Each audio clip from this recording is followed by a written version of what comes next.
হতে পারো তুমি জঙ্গলের রাজা, কিন্তু এই নদীতে আমি রাজা। এখানে তোমার কোনো ক্ষমতা নেই। একদিন ঘন জঙ্গলের পাশে একটি প্রশস্ত নদীর তীরে বাস করত এক শক্তিশালী বাঘ। বাঘটি ছিল খুবই অহংকারী। সে মনে করত এই জঙ্গলে তার মতো শক্তিশালী আর কেউ নেই।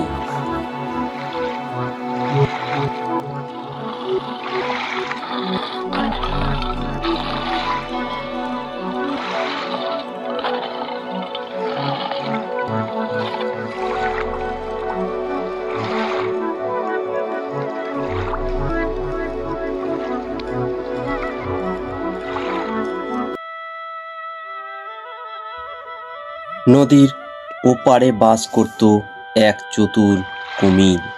কুমিরটি জলে যেমন দক্ষ ছিল, তেমনি বুদ্ধিতেও ছিল তীক্ষ্ণ।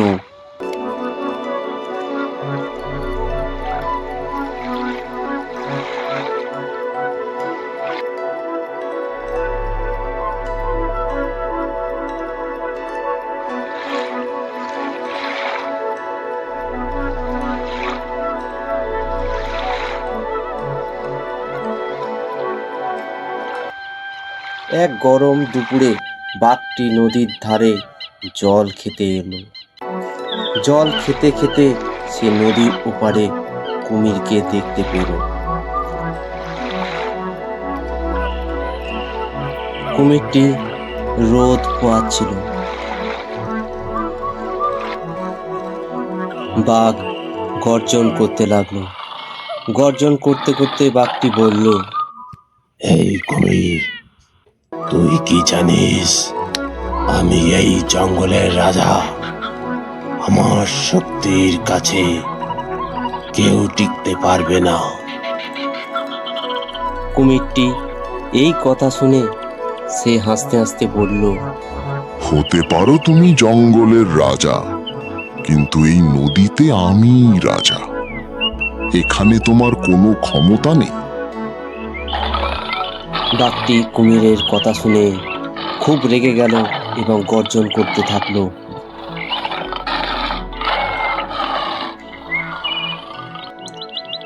তাহলে চল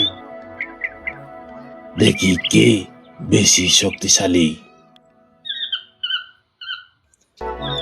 কুমিরটি একটু ভেবে বলল, ঠিক আছে, কিন্তু আমাদের লড়াই হবে নদীর মাঝখানে। তুমি কি সাহস করে সেখানে আসবে? বাঘটি এক মুহূর্তের জন্য থেমে গেল।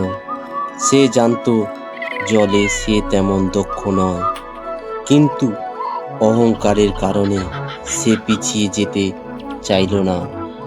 সে বলল, অবশ্যই, আমি যে কোনো জায়গায় লড়াই করতে পারি। পরের দিন সকালে তারা লড়াইয়ের জন্য প্রস্তুত হলো।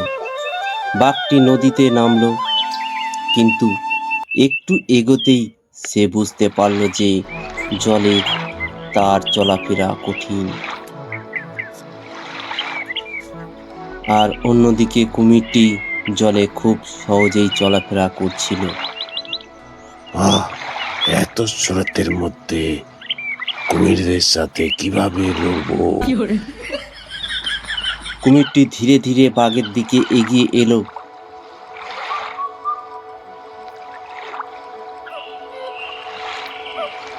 হঠাৎ করে তার পা চেপে ধরল।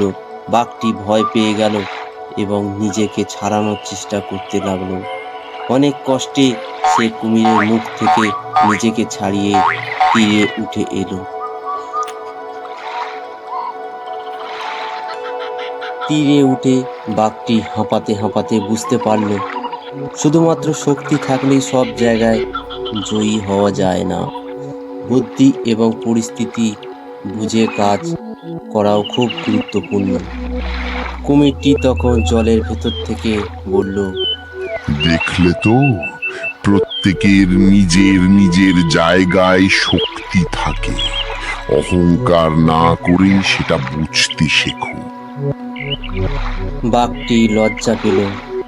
সে মাথা নিচু করে বলল, হ্যাঁ, তুমি ঠিক বলেছ। আমি আমার ভুল বুঝতে পেরেছি।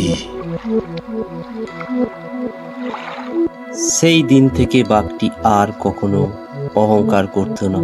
সে শিখেছিল নিজের সীমাবদ্ধতা জানা এবং অন্য শক্তিকে সম্মান করা খুবই জরুরি।